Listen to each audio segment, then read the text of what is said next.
You are now checked in to Stand Up New York Labs. Oh, yeah. Hey, everybody. Today's sponsor, as you may already know, is Audible.com, who is a leading provider of spoken audio entertainment and information. Listen to audiobooks whenever and wherever you want. Get a free book when you sign up for a 30-day free trial at audiblepodcast.com/Tuesdays with stories. Hey, Mark, fake banter for the intro. That's all I know how to do. Great. Good to be here. Welcome to Tuesdays with Stories. Hit her in the face with a surfboard. And then the duck fell out of his bag. Surf's up. And she didn't even flush. Knock, knock. Who's there? Mark Norman and Joe List. Yeah! This is Tuesdays with Stories, everybody. No, that's terrible. This is supposed to be cheesy. My radio is spitting at me. And I can't choose what I want to say. His censorship will take Welcome, us everybody. to I'm Joe List. Mark is texting our guest, who's a little bit late, but he'll be here any moment. What's that saying about black people being late? Color people time. Indeed. I don't condone it, but I feel like it's worth throwing out into the ether. I remember the first time I heard that, I was like, wow, it blew my mind that there was a saying for that. Right. By the way, this is. Do you know what an ether is? Are you familiar? I hear it all the time. I think it's the atmosphere out in the air. I don't know what officially it is, but you never hear it outside of into the ether. Right. Or in the ether or whatever. Also, it was on what's that movie with Johnny Depp? Fear and Loathing. Mm-hmm. They're snorting ether. Oh, interesting. Wasn't that it? There used to be a lot more drugs, I feel like, but I'm not really in the drug scene. They're everywhere. They're crazy. I was at a show last night. A guy offered me coke. No, I'm saying lots of different kinds of drugs. You'd always hear him be like, I got dust and and broomsticks and angels or pubic hair. Swizzle sticks and Yeah, those are fireworks, I think. Oh. Yeah.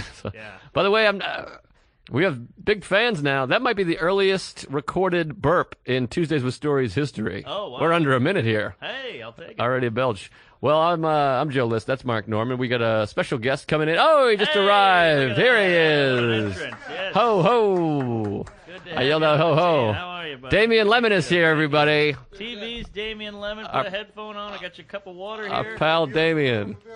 Come on in. You know Lemon from his recently recorded half-hour special on Comedy Central.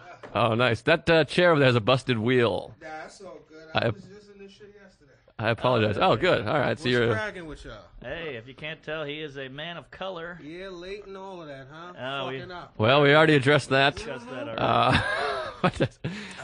Now you're something of a fan of the 2 show. minutes late. Wait a minute. No, that's No. the clock for the Oh, okay. starting. That's when we started. We started 85 minutes Hey, late. 2 minutes. 19, buddy. Yeah, I got All right. caught up trying to find a parking spot, and then I had to parallel park in front of a group of fucking kids. Ah, that's the worst. And they young, they don't know how to parallel park, but doing anything in front of a group of fucking kids will make you feel away. So Yeah, Yeah. teenagers are the worst people on earth. they fuck with my psyche a little bit. Oh, But This- we good though. There's nothing worse. I have so much pride in my parallel parking, and when you fuck up just once with anyone in the car, it makes you want to kill somebody. Because you're like, I'm good. I swear to God, I'm good. Yeah. I'm one of the best. Yeah. How It's about like- with a woman. That's the worst. You on a date? Yeah, brutal. And then you're trying to the whole thing. Did I ever tell the story? My friend Derek, who's a regular listener, his license test. I think I might have told this already. He's in the car with the state trooper to take his driving test, and the first thing he does to back up, he reaches behind him and he backhands the state trooper right in the face. Oh, boy. He just goes, and that's how it started. The state troopers used to do the driving test. Yeah, I think they still do. Yeah, you're in the car with a trooper. It's crazy. That's kind of interesting. We had the fat guy on the right passenger seat with his own brake.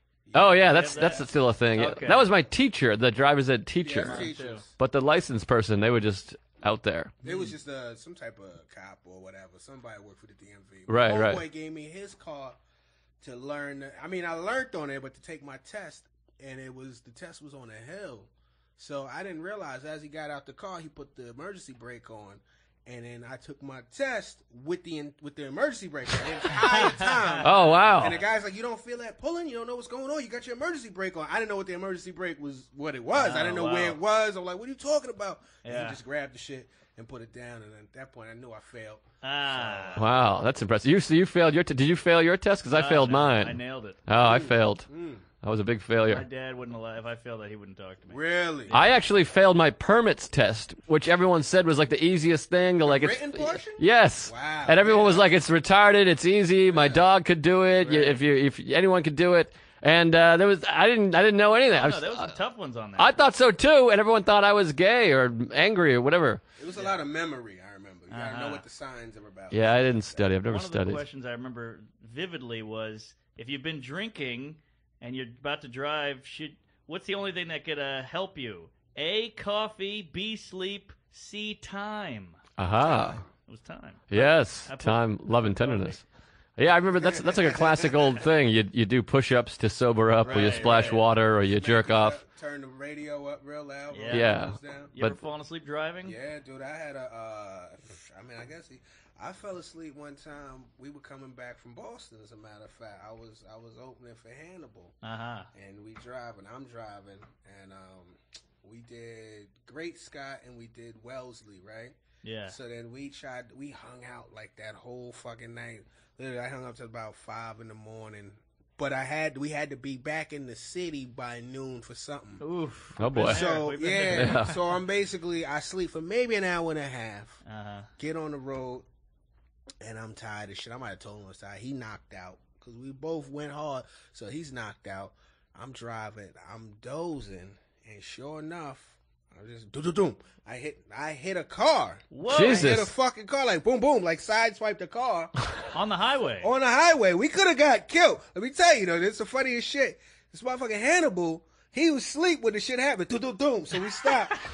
He woke up. I was like, yo, he said, what's going on? I said, you just got into a little accident or whatever. He was like, oh, word.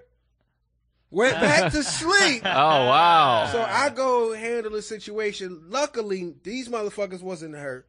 I was clearly in the wrong because I fell asleep Yeah. Right, at right. the wheel. Fortunately, I didn't get killed. The shit scraped up the side of my car, but it was a 93 Corolla anyway, so the shit looked like a big-ass scrape in the first place. Yeah. So, fortunately, motherfuckers didn't get, killed or anything crazy like that, but all I could think in my head was like, if we both would have died, he would have gone down in the obituary as comedian Hannibal Buress. I might have went out as the driver. That's always the Oh, fear. that's right. Woo, Yeah. that's Yeah. a fear. You can't die with a bigger name.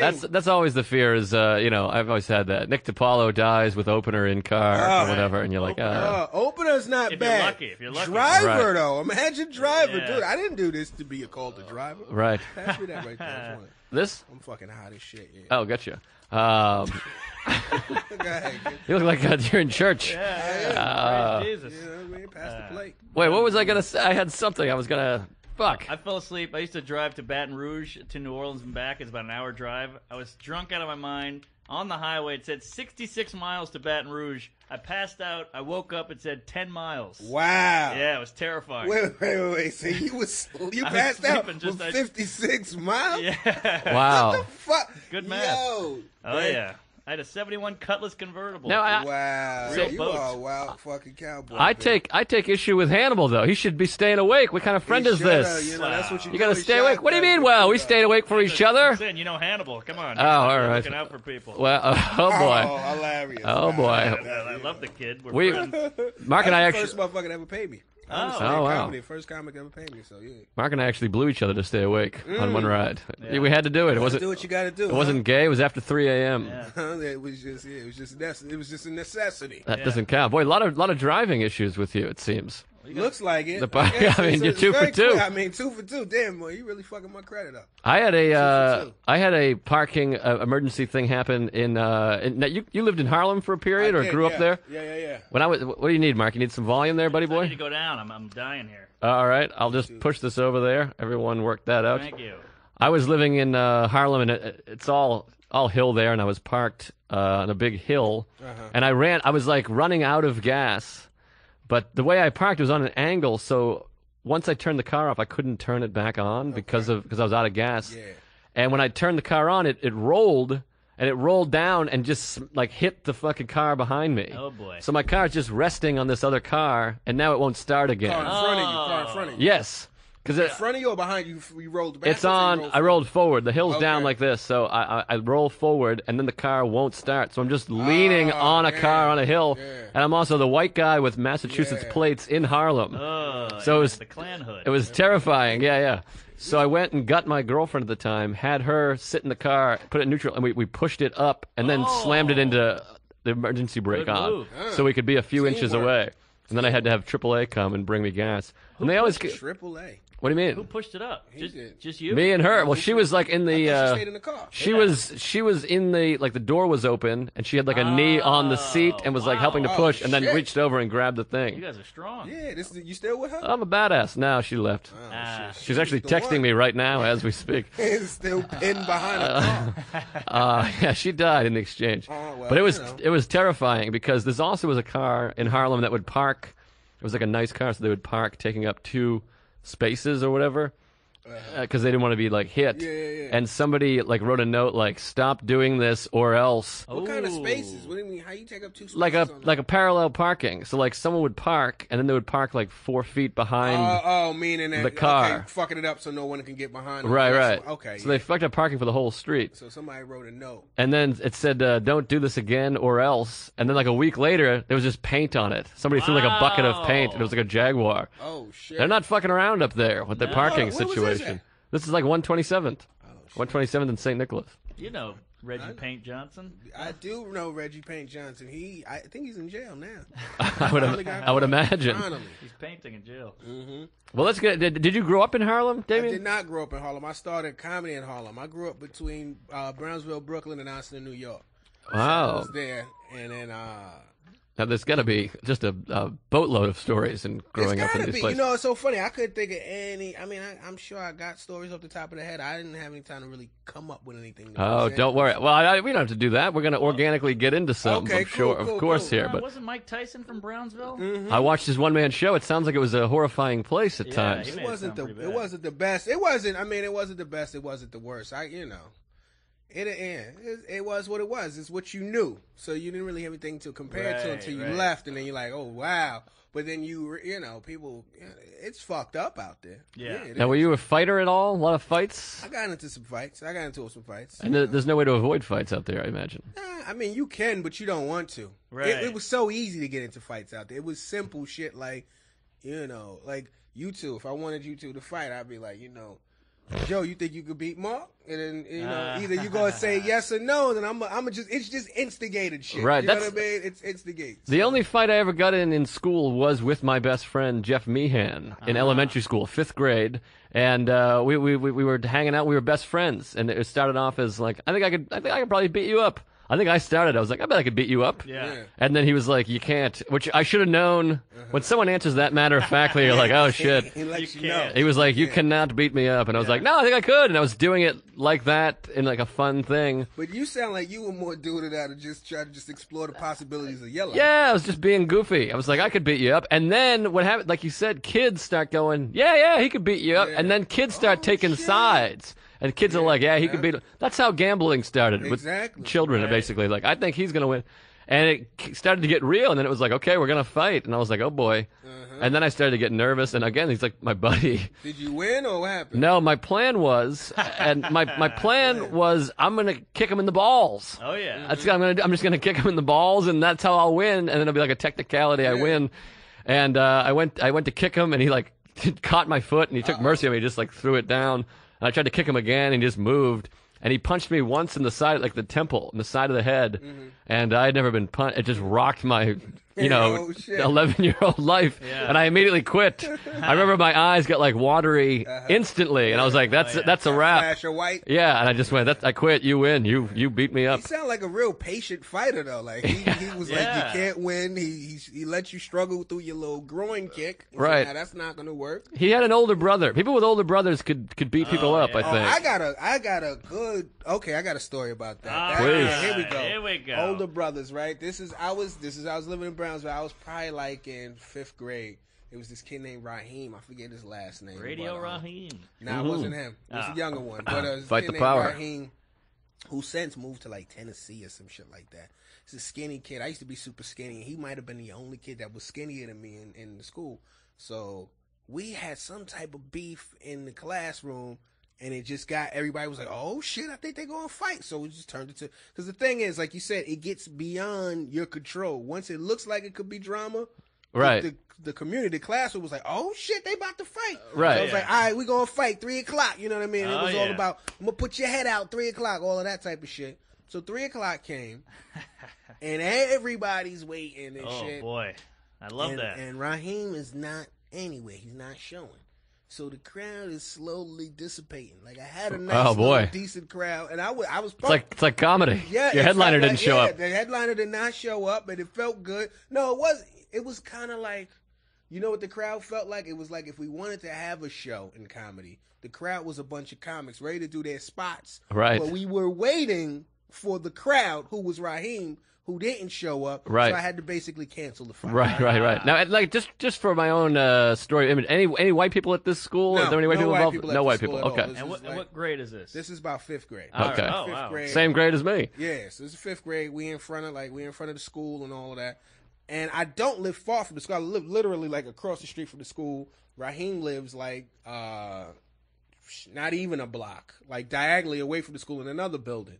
So the crowd dissipates, and then a few people stick around, and it kind of dies down. You see, and I see Raheem kind of stepping out. Oh boy, is it And a I see him. little late? Yeah, a little late, and I see it, but I'm still ready to fight because they done got me so excited. It's really nobody really there anymore. Right. So I'm like, yo, Raheem, fuck that. We gonna fight right now. Da, da, da, da.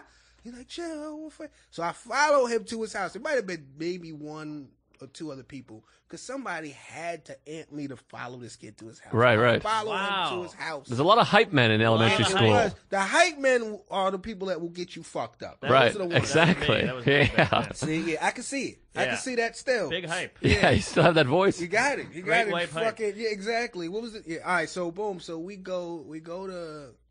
Raheem's ahead of me. Somehow he might have gone up in the elevator before me or something. I go to his floor. Wow. I go to his floor. This is how far I went. I go to his floor. He lived with me on the 5th floor, the 6th floor.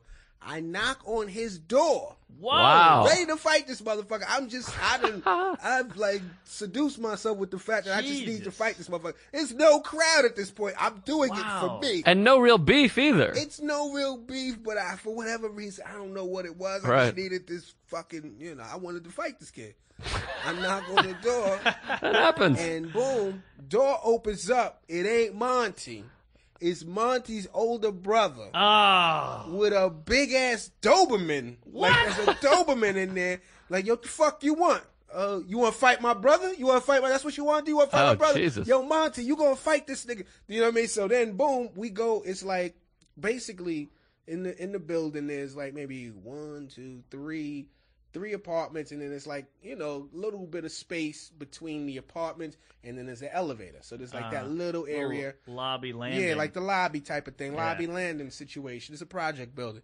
So basically, it's me by myself about to fight fucking Raheem and his bigger, older, scarier looking brother / corner man, and a fucking Doberman right there. Oh boy. Oh, my And his God. brother's like, I hit him with the left, and it was a good one.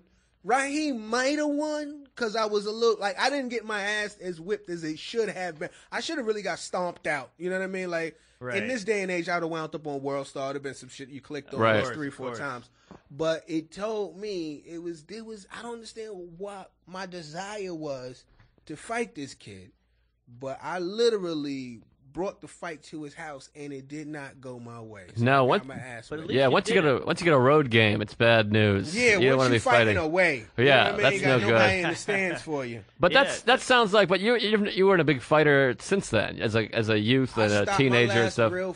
My last real fight was like 11th grade, but then I fought maybe about 5 years ago. I got caught up in this shit. It was like a bar fight. It was a bar fight. Oh, It was boy. the night before Thanksgiving. I was doing Ah. Cali on the hump. Oh, I had some yeah. friends of mine. They was in town. People, my Austin people, they was in town, and it was the day before Thanksgiving. So for whatever reason, we were like, "Yo, we should just do wild turkey shots." You know, what I mean? It's the day before Thanksgiving. That Oh, makes The sense. kicking chicken. You know what I mean? Yeah. So we went to this spot on 13th Street. This place called the Blue Owl. I don't know if you know about this. Like right there on the corner. It's a nice little spot. It might not be there anymore. I don't know. But it's one of them things where you go downstairs. And and it's a bar, and we kicking it in the bar, and then some dude's girl walks by, and then I guess she felt the way. I guess she thought one of us was trying to holler at her. Her man came and was like, "Yo, y'all talking to my lady?" I'm like, "Dude, I don't know what you're talking about." My man, I'm not gonna say his name, but my homeboy out of nowhere just came out of nowhere. He just we nice off a wild turkey, first of all. Right. So he doesn't even hear the back and forth because the back and forth was very measured and cool. Like, nah, I mean nobody talking to your lady boss. They skip my man. Right. It's like, oh shit, word, bow, punched the dude in his face. Oh wow. So then his people's coming, and now we all like fighting. It's probably maybe 3 of them and maybe like 5 or 6 of us. Woo. So we fight and we get kicked out. Then we fighting in front of the spot, and then it was all our way. I mean, we had them outnumbered, so we were winning. I caught one dude. It felt good to catch a dude, and then now this was the beauty of the whole thing. My homeboy, I'm not gonna say his name. My homeboy who set it off, his lady who was his girlfriend at the time. As these people who we just beat down, they trying to escape in the cab.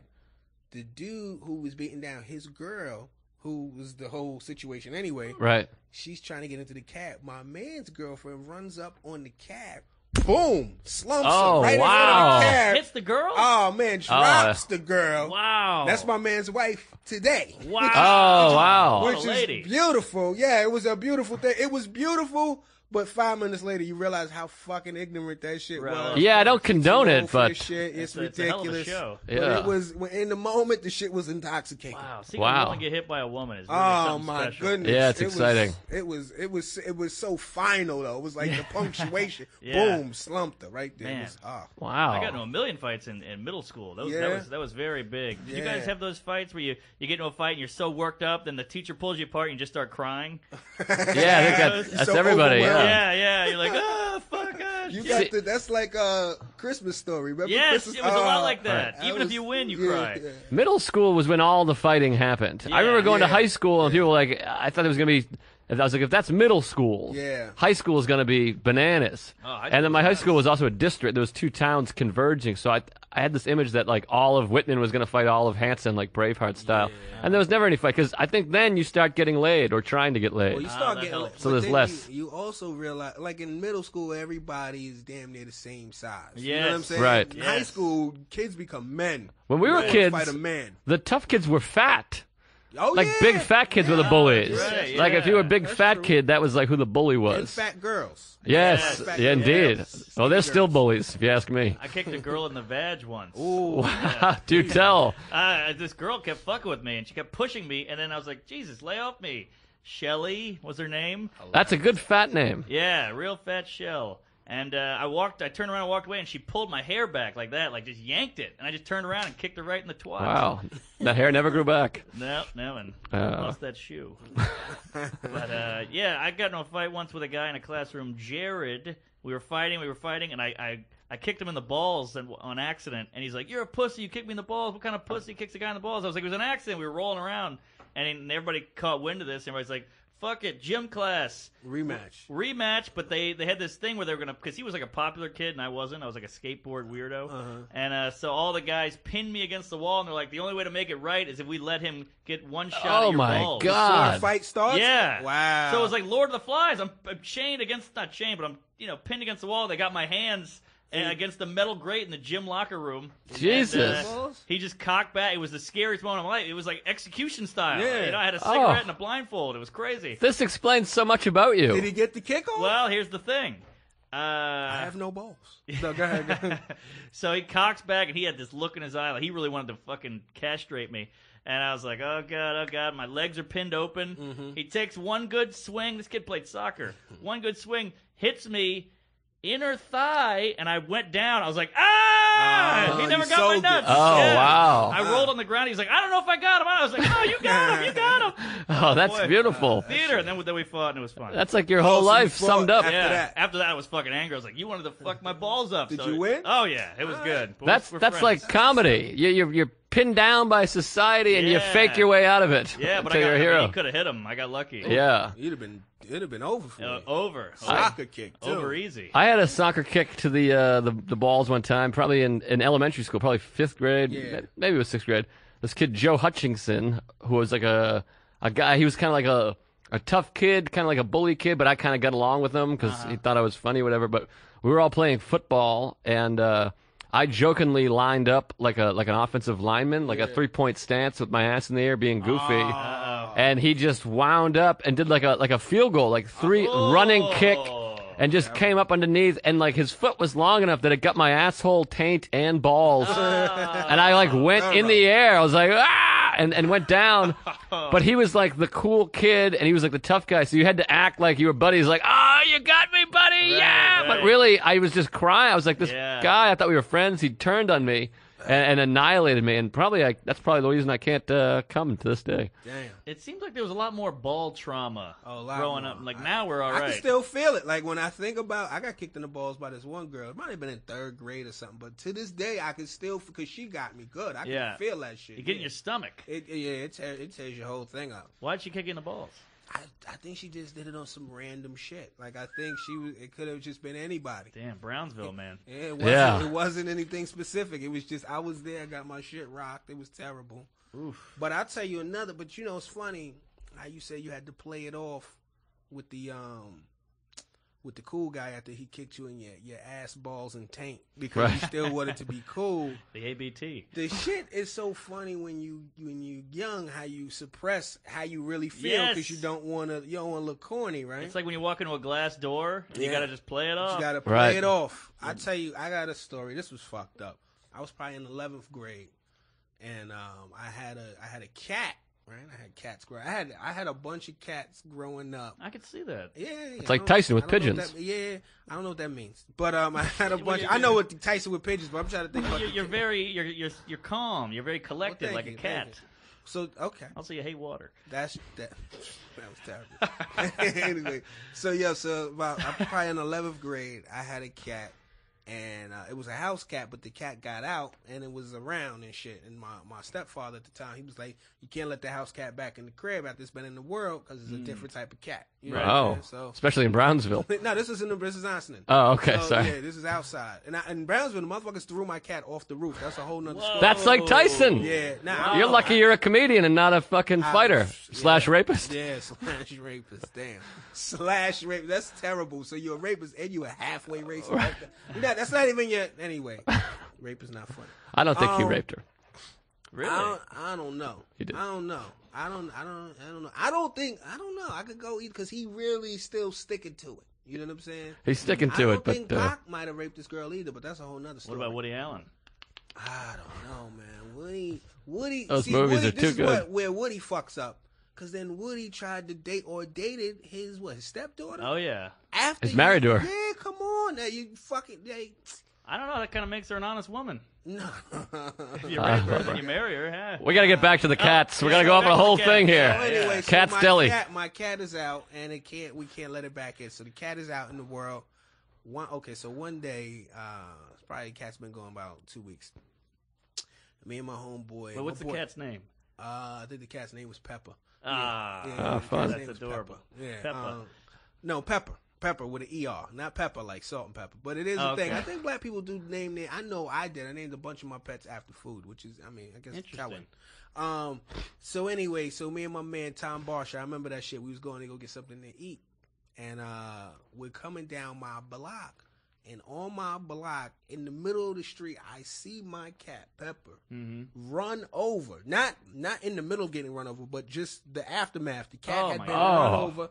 The eye is popped out. Shit is run over. I'm with my homeboy Tom. And this is my cat, who I love. You know what I mean? Who was in the house less than a week ago. We walk and try to figure out what to eat. I see my dead cat there. I say, well, I don't want no Chinese food. Playing off of the dead cat. Right. Really just suppressing the pain of the fact that this is my fucking dead cat. But I can't let this guy know that my dead cat is there and I'm fucking feeling away about that shit. It was the wildest shit ever. Pretty brilliant joke, really, off the cuff. Yeah, it was nice off the head. It was nice off the head. I don't think it was as hacky. If I had wrote it down, that'd have been hacky. I don't think it's hacky at all. I think it's great. Thank you, baby. I appreciate I it. think it's great. Wow, yeah. When I was living in Tremay, my bike got stolen a million times. And Christmas morning, I'm walking around with my friends. We were like hanging out on Christmas. and a guy rode by me, like 3 kids rode by on my bike Christmas morning and laughing at me. And I was just like, Laughing at you? Yeah, because they're like, that's the kid we stole the bike from. They were on your bike. On they my bike. rode by on your bike. Oh. And it was the most emasculating, that's just the the most. sucker move. Oh, it was brutal. That really makes you boil up inside. But I was like, tough town. I said something. Right. And those L's, especially when you tell those stories, still years later, you can still feel. Kills me. I feel. If I saw those kids, I'd run them over in a second. I would. Yeah, there's kids. If I could do that. Listen, man, it's the worst to take that short. To take that L and swallow that loss and your pride is killing you. Ooh, swallowing it is the worst. Yeah, tell them about it. My ex says the same thing. Well, let's get into this, Mark, because we had a pretty a special night, I would say. Oh, what a night! The other night, 2 nights ago, at the old Comedy Cellar down on McDougal. The show, Mark and I were both on the Late Show. Yes. Along with Dan Soder and I think Paul Mercurio. Okay. And our friend Chris Rock shows up, which is always exciting. Let's go with friend. We're throwing friend out there. Okay. I never met him. He comes in, and that's an exciting feeling when Chris Rock is there. And then a few minutes later, Dave Chappelle shows up. So Rock and Chappelle are having dinner, and a few other folks that I don't recognize. And so everyone's wondering when they're going to go on, if they're going to go on. I was on first on the show, so I got to go on the show. And before I go on, they catch wind. It's going to be me, Dan Soder, and then Chris Rock, Dave Chappelle. Mark, unfortunately, was a little later in the show, had to get bumped, which is happening a lot because Chappelle's there a lot. I got bumped. So I've been bumped myself. I think and we were on the same show. Yeah, you and I got bumped together with Chappelle. You bumped the entire show. Yeah, that's what happened here. It bumped the whole back half of the show. So I do about 8 minutes, have a good set. Soder goes up, does 10. Chris Rock comes out. The place explodes. An explosion. And I think he was real. I've been seeing him around the cellar a lot. But that night, I thought he really brought the heat. He did. Chappelle was on deck. Chappelle was in the stage. Also, you know why he brought it? He was bombing hard up top, and I think it was bugging him. He was like, all right, I got to pick it up. He did a joke from his old special just to get him cooking. Shit. Wow. Which was fun to see. Like, oh, you do that too. Right. Yeah. Go ahead. No, so Chappelle's in the back, and it was just so fun. And the crowd, it wasn't a sold-out show because it was a late Monday. Yeah. But so many comics and staff wanted to watch it that they put Mark and I and our buddy Dan Soder and Andrew Schultz at a table. So we sat at a table like audience members. That's what we did. Waitress service. Thing. Yes. Yeah. That's I right. had a meal. I had meatloaf. Yeah. I was enjoying Hilarious. it. Yeah, we were all there for that Rock night too. Rock did about a half hour, I think, and boy, he had some killer stuff. Yeah. And it was just great. And then Chris Rock, he wraps up his set, and he goes, "Well, I'm bad. I'm a bad motherfucker or whatever." And he goes, "But this next guy is the baddest. He's the best there is.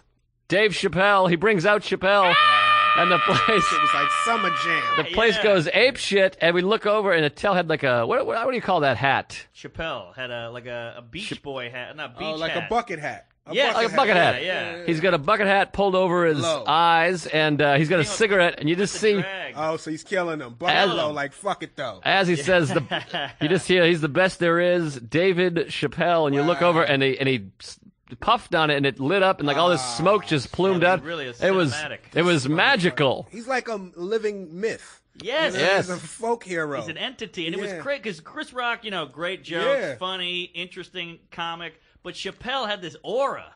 Because he's room the changed. comedy Bigfoot. You don't know when you're going to see him again. Yes, So it's like, oh yes. shit, he's here. Let's see this. Right. Chris Rock has structured material. Yeah, Chappelle yeah. just sat on the piano, sitting there smoking, and you can't take your eyes off. It's Yeah. amazing. There's something about the Right. eyes are moving. He's got crazy eyes. Yeah. And he I'm goes going up- to see him tonight after this. Oh, great. Yeah. I'm curious to see how it's going to translate. I've never seen him. Oh, I've it'll seen be him, great. Yeah. Well, You saw him in He's- Montreal, right? I saw him in Yeah, Montreal, yeah. but I was off to the side. Like, I didn't see it from out there, and then seeing him in the cellar's the cellar. Right. So I'm curious to see, because like you said, in the cellar, like, he'll just play the fucking piano Mm-hmm. and just chill. Like, it's a he's just kicking it with you. Yeah. And Well- you can't, so I'm curious what he's going to do. Because that Radio City stage is a big fucking a big stage. stage. So Yeah. It's going to be interesting. He said on stage that night, and then someone else told me he said it to them personally. He's got a lot of material he's been writing. Oh, yeah. he not just hasn't saying been any of doing this it. shit. Yeah, Right, he's right. been saying it on stage. He's like, I'm not doing any of this at Radio City. This is not going to be at Radio City. Yeah, so that's exciting. And yeah, I forgot the night before. I think you and I went, and you were there as well, but we sat different places. And you and I went and sat in later, and Chappelle started doing crowd work with you. He treated me like a civilian. Yeah, which is always weird. Yeah. Because I thought that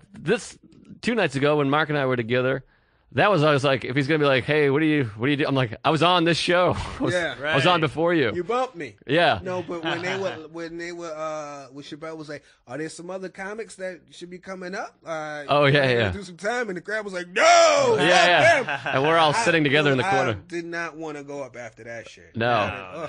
But terrible. You'll probably have to go up after Chris. Yeah, because he does quick time. Right. Chappelle came over. Closed the doors. So Chappelle comes out, and then he goes. The first thing he said was, "I am not as prepared as Chris," and that got a big laugh. Mm-hmm. And he was sort of just fucking around, which is the way you see him a lot, where he's asking people what they want to talk about. Yeah. And then in the middle of his set, Marlon Wayans showed up. First, Jay Farrow shows up. Ah, yes. And, he's like, oh, what are you doing here? He's like, oh, I didn't know you were going to be here. So it's kind of funny seeing him be like, oh, I'm not getting on. Yeah. Because he wanted to be the big shot. Right. Drop it. Yeah, exactly. Not tonight.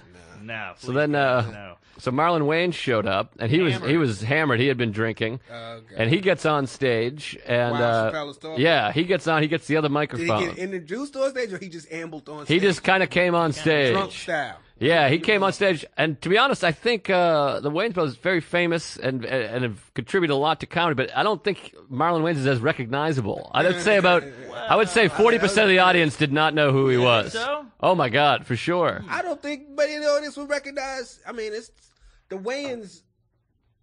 I mean, they definitely contributed a lot in Living Color. Damon Wayans is a beast. Love Wayans. But it's like a lot of the shit that they've done, like they're almost each a different era. You know what I mean? It was their Living Color era, and that launched Damon and Keenan and all of that. And then later on, My Wife and Kids, I think is the thing with Damon. And then later on, the Sean and Wayne. So it's like it's generational. So it's kind of like they span a generation. So depending on what the demo or the crowd is, Damon Wayans can come up and nobody would know who the fuck he was, and vice versa with Marlon. Right. See, I know a lot about Damon and Keenan because in Living Color. Marlon, what is he most known for? The scary movies? Scary movies, and they had the What's show. the show? The Wayans Brothers. I never the saw Wayans that. Brothers, which was about the two of them, Sean and Marlon, and they lived in like a hotel.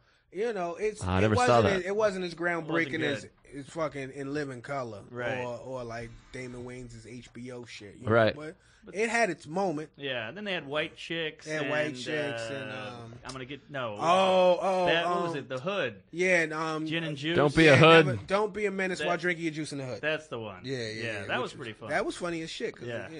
So he gets up there, Marlon, and he's With drunk. a mic. He has a mic now, and he's drunk. But Chappelle, that's when Chappelle really kicked it up. And Marlon, I got to be perfectly honest, I don't think he had one laugh line the whole time. Oof. And it was ugly. He was going for cheap jokes. You could see he was like, I'm not doing well. And Chappelle is just still chilling, sitting on the piano. And he would just say a line, it would pop, huge pop, and then Marlon would go, da-da-da.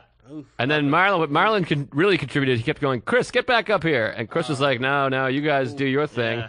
And eventually, Chris finally came back up. He took the mic from Marlon, which everyone was kind of relieved about.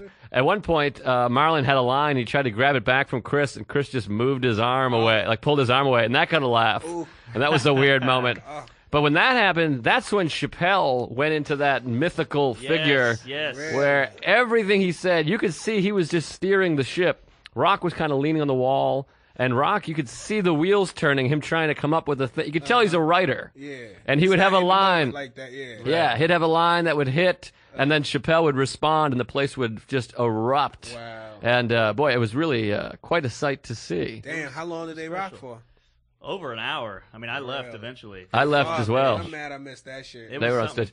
But it was great. Chappelle, the best line we had, and we talked about it afterwards, he said to Marlon, now, do you know all of the Wayans brothers? Oh, I heard him say that. That was a big one. Yeah. And then he goes, then they were impersonating the other Wayans brothers that aren't on TV. Oh, that was great. He called them Frankenwayans. That's funny. And he was doing he went into a character of Frankenwayans, and that was just erupting. So who's your favorite out of the two, out of Chappelle and Rock?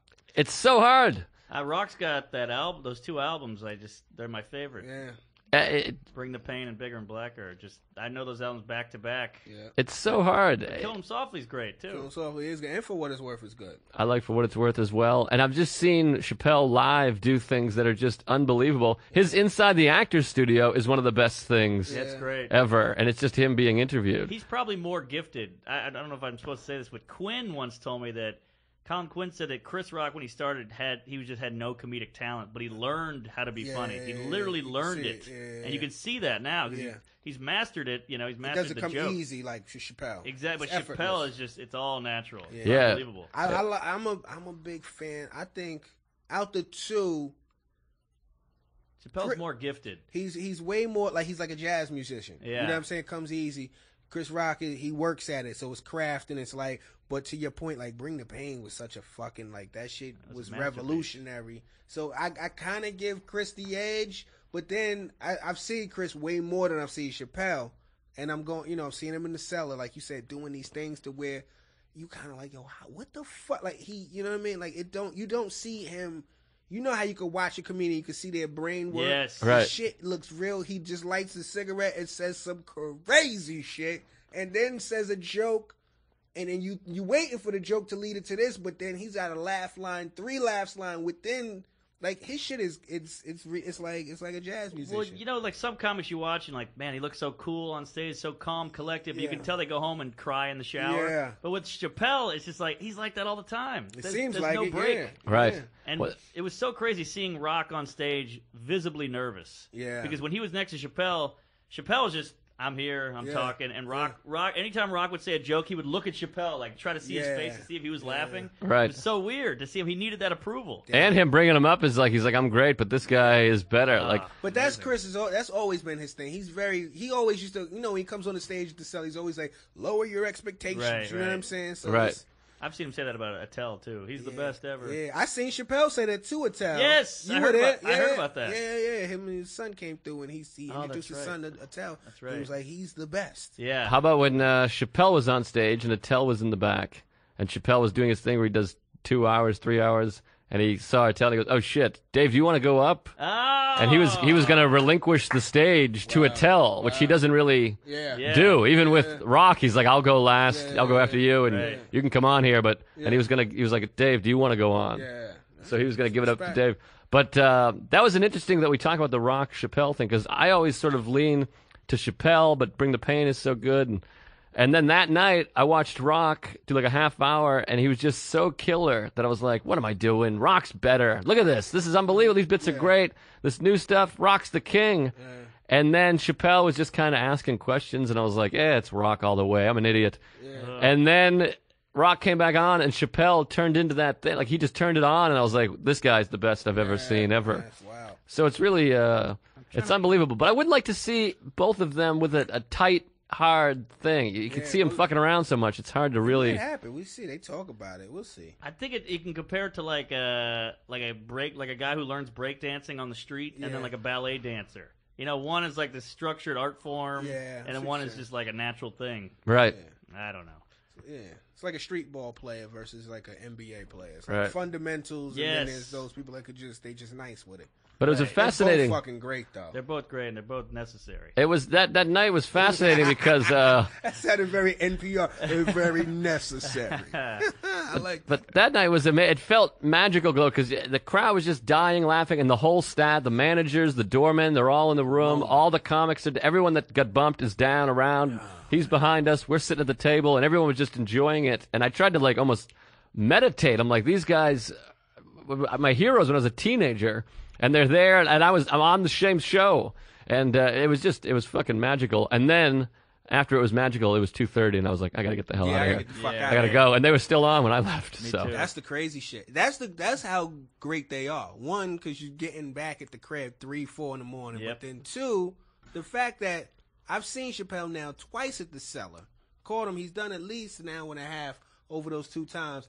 And I'm still mad that I missed that Yes, shit. You know what I mean? yes, That's a exactly. testament to how dope they are when you're like, fuck, I missed it. Yeah. And you just saw it. You know what I mean? right. People always. I asked the woman who books the comedy. What is it? The San Francisco Punchline. It's Oh, like right, a great you told club. me. And I said, "Who's the best you've ever seen?" She said, "Chappelle just has it." And I was always like, "I don't know, maybe whatever." And that's when I saw it that night. Right. I saw the it. Wow. The Cellar's a real magical place. We're all lucky to be in there. And last night I went. Robert Kelly shot his special at the Village Underground, which was a great night as well, and it was so fun. And Bobcat Goldthwait directed it, I love He did it at the which Cellar? was so exciting. He did it at the Underground around the okay. corner, which is awesome. Which is the Comedy Cellar's sister club, I guess you would say. And he shot the first one, which was killer. And everyone's over there. Gullman's over there, Keith Robinson, and Louis came by for a minute, and so we're all hanging out. And then he shoots the second one. So they shoot the first one, they get it. They're like, "This is the show." Yeah. And then you shoot the second one to kind of cut stuff in. Right. In the middle of the show, Bobby is just destroying, and Bobcat has to walk on stage in the middle of the filming. He's just killing. He's in a bit. Somehow, in an act out, Bobby's shirt gets stuck up into his pants, like his T-shirt. But you can't have that because it's continuity. Otherwise, you're just fucking up the whole. You can't tape the whole thing. that sucks. So I found out afterwards, Bobby's manager and the producer and Bobcat who's directing, they're all in the back like, "We got to do something. What do we do?" So we signal them and like, "Somebody's go up. You got to go up and get it. You got to stop." And they're like, "They can't." So they had to send Bobcat up because he's like a legend. Right. So Bobby, you could see that he's like enraged, but it's Bobcat. So Bobcat just literally walks on. He's like, "I'm sorry, I got to untuck your shirt." In the middle of the show, and the whole audience is like, "What the fuck?" And Bobby's like, "What the fuck are you doing?" Yeah. And it was really fun to see. It's going to make a great DVD bonus extra. Yeah.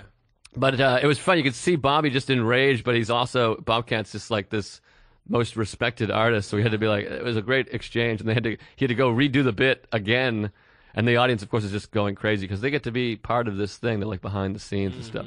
So it was pretty fun. But it's similar things like that family atmosphere. I did the Cellar podcast, and Noam, who owns the Cellar, is like, "Come on, let's go watch Bobby." And we all walk over together. Everyone's hanging out and supporting Love it. Bobby, and it was great. It's a family. It's a little family over there. This happened at the Cellar the other night, and I wanted to talk about this with you, Damien, and talk to Mark about this. Detective Mark, did you say? Or talk to Mark? I talked to Mark about it, but I want to talk about it more because we talk about race a lot. We like talking race. I'm eating dinner. It's me and I don't want to name everybody, but it's 4 white comics, and I'm talking about my diet, and I want to eat better. And one guy dismisses, and he goes, "What is this? This is the whitest conversation ever." Do you hate that? What I want to get your feeling. I hate that shit. First of all, we're talking about health. We can't talk about health. That's what. First of all, that's insulting to black people. That talking about health. That's white. Also, what is this? It's too white. Everything that's a white. Too white.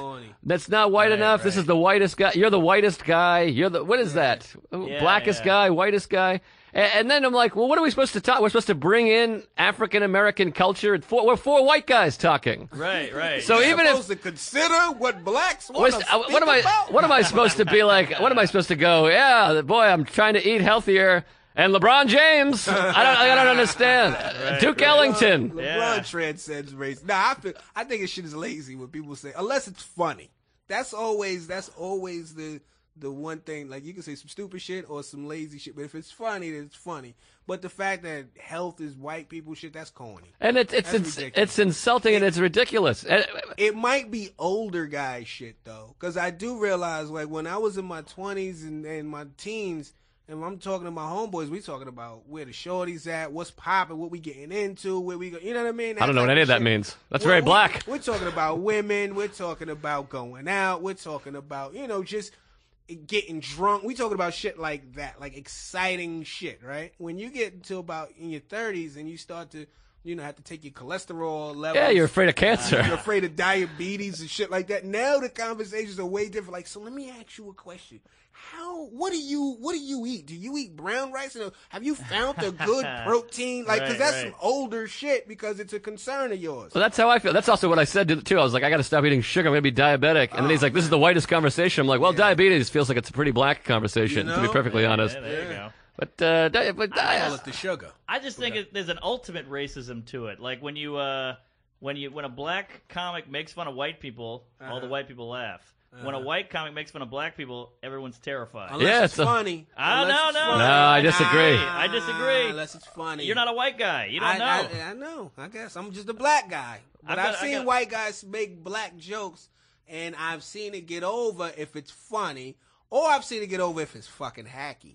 But there's also, if you go you up, gotta know how to. You gotta own it though. I think that's what the thing is. It will get uncomfortable. But don't it's you like think- anything you say, Right. that's uncomfortable. Like there's times when I'm on stage, if I say some shit about women, that it could feel misogynistic. You know what I'm saying? Yeah. And you could kind of like you gotta own it. Either they're gonna be mad or they're not gonna be mad. Either they're gonna understand your intent was to be funny, or they're not gonna understand it. There was times when, like, if I'm coming up on a joke that I feel like is inflammatory, like towards women or whatever, misogynistic or whatever, right? And I tiptoe through it, I typically do bad because, Of course. you know what I mean? You Like, gotta own it. I don't even Right. sell the joke no Right. more, so I don't even believe in the shit that I'm saying. Yeah. And it gets that. So I feel like sometimes I see white comics say shit about black guys, and immediately, like how you said with Rock, looking to Chappelle, that quick Yeah. minute of looking for approval, you'll lose them. And people are like, the fuck out of here with that shit. Rather, if you just say some wild shit that could be offensive, Well- and you own it, it might win. Well, I've that's seen the it win. thing. You got to make it your you're right. thing. I mean, maybe if you're that's your thing. You're like the shock comic who's like, black people are fucking crazy. Woo! You not can even be that just thing. But if you're a guy like us and you're like, oh, this black guy was whatever, people are like, ooh boy, ooh, it's very PC. Why laugh when a black guy makes fun of? Because if a black guy makes fun of white people, everyone Well, white laughs. folks is probably a lot of white people are laughing because they feel guilty. They feel guilty. White yeah, guilt. That's You know, true. but then there's sometimes the dude is funny. Here's what's interesting. it's condescending to go, all right, we'll laugh at that, but you can't make fun of them that they can't handle it. Well, you know? that's also like it comes down to power and all of that. Yeah, too, when it's yeah, Like, you know, you're making fun of, but you're not. You know, like if you talk about somebody that's doing worse than you. You know what I'm saying? Like in whatever situation. Like if I say things about this handicap jokes that I got that I think are funny, Right. but it could go either way. If I want to say something about autism, it could go Right. either way. See, I think I'm missing. You know me well. I always say Yeah, inappropriate, nah, I- terrible I shit. hear you, yeah. But I'm missing that wiring. I think growing up in a black neighborhood and getting shit on by Yeah. black people, I forget that there's a power thing. 'Cause But then I didn't think grow you up with it. also, Right. you also got to talk about that. I know. Because that puts shit in context too. Right. Because then it makes you. Because I feel like there's white comics when they talk about black issues or black people, you could tell immediately if they really grew up around black people. Because in the way they talk about it, you could say they're familiar with it to some extent. They know the nuance of certain things. They might name check certain shit or Right. reference certain things that you be like, wait a minute, this motherfucker got some information. Uh-huh. You know what I mean? And Yeah. then there's those people that just do it because it's a device, but Right, it comes right. across hacky. But at that point. the PC is getting out of control, Oh, and it's yeah, getting yeah, worse. that's- And it's weird because it comes from the left, of course, the far left, and don't you think white guilt should be subsiding? But it's getting worse. People are getting more sensitive and more like, oh boy, we can't say that. Yeesh. But as time goes on, it should get less so as we get further and further away from civil rights and much further away from slavery. It should be much closer to equal, but the PC makes it less equal. It goes in waves. It feels like the stock market. Like some days white guilt. Like sometimes I feel from white people, they're like, listen, man, I'm fucking tired of feeling guilty. Right. You know what Yes, I'm saying? yes. I feel that some days, and then some days it's like I'm feeling a little guilty. I'm gonna let you get that. Like I see it, so There's spikes. I don't. Yeah, like and it, Trayvon was a big spike. Yeah, and then it goes exactly, back down. exactly. Yeah, yeah. Right. and then, the thing is, like, I don't want it like that. You know, as a comedian, we don't want sympathy or pity. You know what I'm saying? And as a person, Right. as a black person, I don't want anybody's pity. You know what I mean? Like, I don't want to get over off of pity. I don't want to get over off of, you feel guilty, so you get, because I didn't get that. I didn't Right. get that. So it's one of those things. Like when we saw when the Sterling shit dropped, I was like, typically I like to see a racist go down, and get hit in the pocket. But I felt like with that shit, I felt like we went on a technicality. You know what I mean? Right, Like he right. said that shit in the privacy of his own home, and it's like if you can't be racist, In your own home. what the fuck? I know. Like so, That's what homes are for. that's what homes are for. But it look like y'all about to wrap up. We gotta wrap up. We gotta have you back on because we love talking race, and Yeah. we gotta have We need a black guy. We need an intelligent black guy in here with us. Otherwise, we just seem like assholes. Right. But we started a few minutes late, and we want to get I more started stories a few too. minutes late. No, we started late just because we were bullshitting, Oh, all right. and also you were late. CPT? I hadn't heard that till like 2 years ago. Oh yeah. It That's did- some bullshit. I mean, Did black people come up with that? I don't know. Ah. Black people definitely we they own it. adopt it. We own it sometimes. It's That's what black people. They're very good at just taking something and going, oh, yeah, well, that's ours now. The N-word, CPT, Right. It's only a couple things. just those two things, That's I guess. the thing. Like, for a white person, the fact that y'all can't say one thing, well, it it's a upsets couple, you. actually. It's a couple, but it's a short list. Yeah. You know what I'm saying? Y'all still got a lot of shit going on. Y'all still did benefit from many years of free labor. And they just keep a couple words to themselves. Right.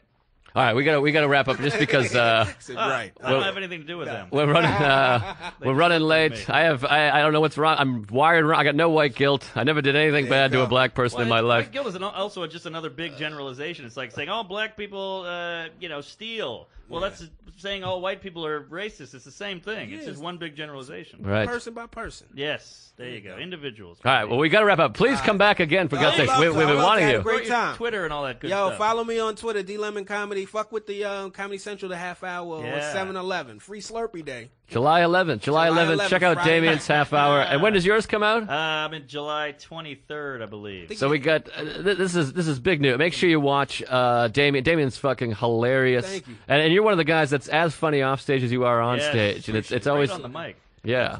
It's always great to see you, and appreciate you being here, of course. And at Mark Norm, at Joe List Comedy, and you know all the rest. And keep up the emails and the Twitter. We can't thank you enough. And and subscribe if you're listening to the show and you're on iTunes. Subscribe because it helps us out. And thanks so much. Thank you, Damien. Thank you, Mark. We love you. Thank you. All right. Peace. See you guys.